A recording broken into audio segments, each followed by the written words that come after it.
Thaís Arbex, quero ouvir também o que você colheu de informação com banqueiros que estavam presentes nesse almoço. Vai de acordo com o que o Naka falou? Algum destaque especial para as falas que você tem? Boa tarde, Tainá, Naka, Leandro e a todos que estão aqui com a gente. Tainá, olha o que eu ouvi, desculpe até olhar para baixo para eu não errar nessa apuração. O que eles entenderam, banqueiros com os quais eu conversei? Que o discurso de Fernando Haddad foi muito generalista, foi essa palavra que eu ouvi, sem consistência suficiente para aquele público de banqueiros. Houve uma avaliação de que o governo eleito não tem um time pronto e também não tem um plano pronto para a economia, embora Haddad tenha começado o seu discurso falando da reforma tributária, Naka falou que ele falou a partir da página 3, mas eles sentiram muita falta mesmo de ter uma explicação para a PEC que está em tramitação, que vai começar a estar em tramitação no Congresso. Houve há uma avaliação já bastante consolidada de que esse início, apresentar uma proposta, um anteprojeto, que pode ter um furo no teto de quase 200 bilhões e por tempo permanente, foi um erro. Mas o público sentiu falta de ter uma explicação, de ter uma alternativa. Isso não estava ali. A avaliação é de que tudo está muito concentrado ainda no presidente eleito Luiz Inácio Lula da Silva. Thaís, obrigada pela sua apuração. Fica à vontade, viu, para ler, para baixar. A gente sabe que funciona aqui, é tudo assim. Pois estou recebendo mensagem assim nesse mesmo. minuto. Não, e a gente assim, recebe as informações durante o jornal, fica à vontade. Leandro Rezende, que está a postos desde cedo, já te assisti no live, Leandro. Então, estou esperando também colaborações de momento sua aqui no 360. Brincadeira, sem pressão, Leandro.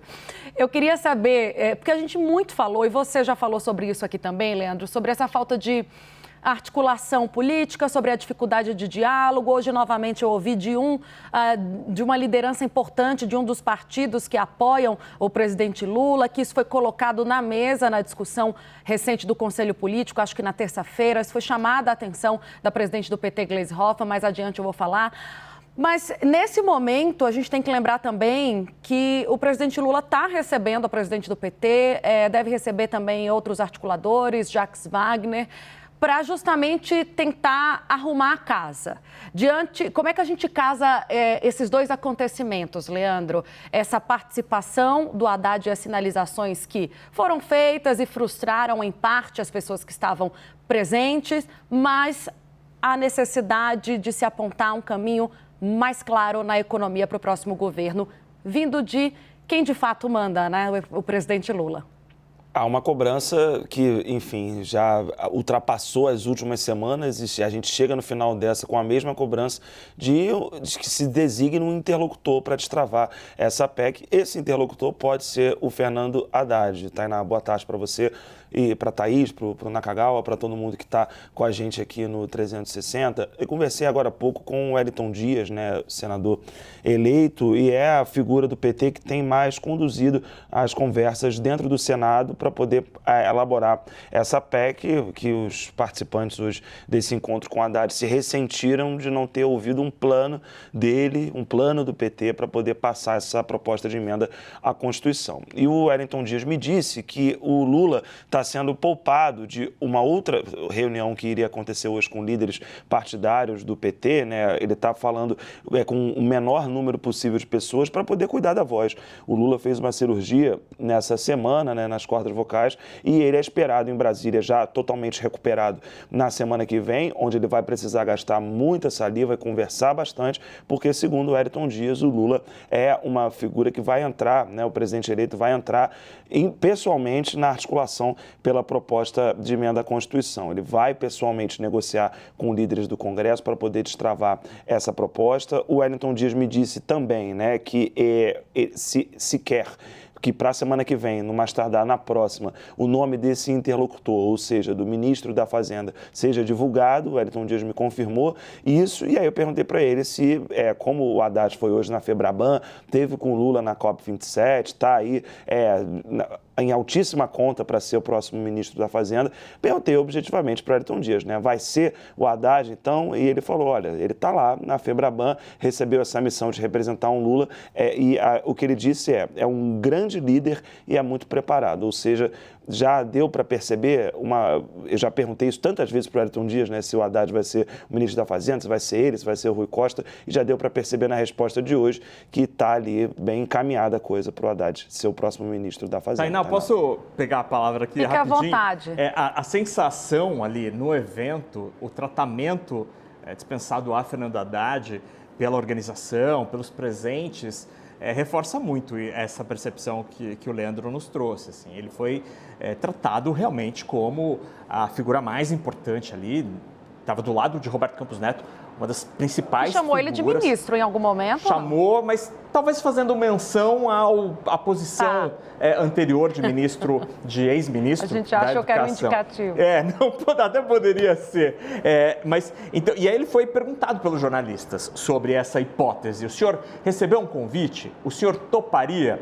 E ele disse, ele tem uma resposta pronta ali na cabeça, dizendo que ele não quer constranger. Ninguém quer constranger, ninguém gosta de constranger quem precisa tomar uma decisão. E neste momento, o presidente eleito Lula precisa tomar uma decisão relacionada à montagem da sua equipe e ele, se responder se toparia ou não, por exemplo, ser ministro, estaria constrangindo Lula, segundo nas palavras de Fernando Haddad. Aí um outro aspecto interessante, na mesa onde sentou Fernando Haddad para este almoço, ele estava ladeado, de um lado à esquerda de Isaac Sidney, que é o presidente da Febraban, à direita de André Esteves, presidente do Conselho do Banco BTG, à frente, exatamente à frente, Otávio de Lazari, que é presidente do Bradesco, aqui assim, à esquerda, Roberto Campos Neto, presidente do Banco Central, e aqui à direita, a Daniela Marques, presidente da Caixa Econômica Federal. Mesmo com ela, eu vi ali, os dois trocaram palavras, assim, num clima absolutamente amigável, tudo dentro dos padrões civilizatórios, todo mundo ali aproveitando o almoço, que eu, aliás, não comi, porque eu saí correndo para vir para cá. Esse é o melhor bastidor de hoje. Obrigada, viu, pela informação. Então, o Igor vai pedir uma comida para eu comer. Que você está com fome no Exatamente. 360, passando fome. Tainá, Oi, dá tempo Thaís. de um adendo? Claro. Não sei se isso você conseguiu acompanhar lá, Naca, mas me disseram que um pouco antes do evento começar de fato, ele foi recebido numa sala com os presidentes dos principais bancos e que nessa sala o tratamento foi exatamente esse, foi de um tratamento de ministro da Fazenda. E aí, no final, quando o Haddad já tinha saído, algumas pessoas que o acompanharam ficaram ali. E aí, esses mesmos banqueiros que tinham recebido ele, disseram para essas pessoas, não, a gente só sentiu falta de algumas coisinhas. E aí, algumas coisinhas é o nome, de fato, do ministro da Fazenda. E né? a PEC também, né? PEC, O só se fala nisso. Ficou subentendido ali que isso foi, que se sentiu falta.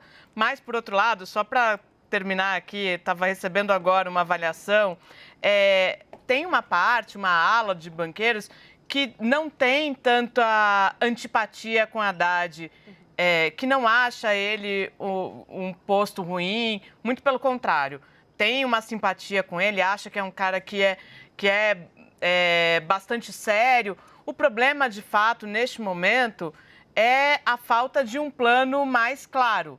Isso não está evidente ali. Então, eles ficam meio sem saber para onde vai essa política econômica mesmo.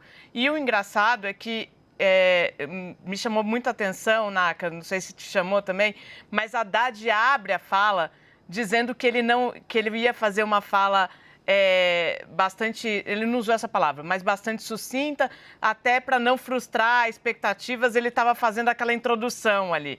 Então, ele já chega de um jeito que ele não pode avançar.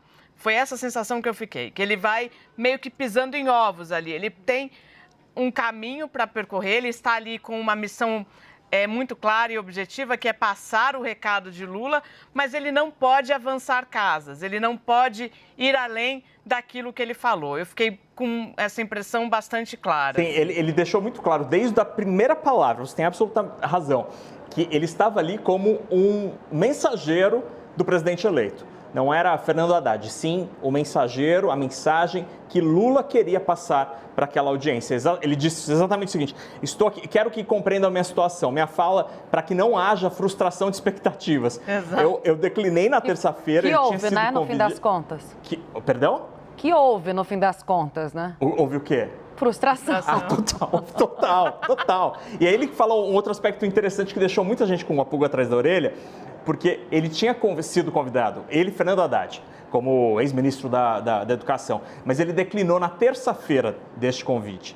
Aí ele diz, mas ontem recebi o convite do presidente Lula para representá-lo. E ele continua, de terça para ontem minha vida mudou, porque falarei aqui em nome do presidente e não em meu nome. E essa frase, de terça para hoje minha vida mudou, algumas pessoas ali estavam perto de jornalistas, falaram, foi aí que ele chamou, mas Fernando Haddad não comentou isso. Vamos esperar para ver se vem um indicativo maior lá da casa do Lula. Estamos com equipes acampadas lá na porta também para saber o que sai dessa reunião de hoje, se ele dá uma sinalização mais clara, né? Gente, daqui a pouco vamos voltar nesse assunto, vou deixar vocês livres também. Estou vendo que a Thaís está recebendo a todo momento aqui as apurações. Pode chamar, tá, Thaís, se tiver coisa nova para gente. Naca, Leandro, até daqui a pouco.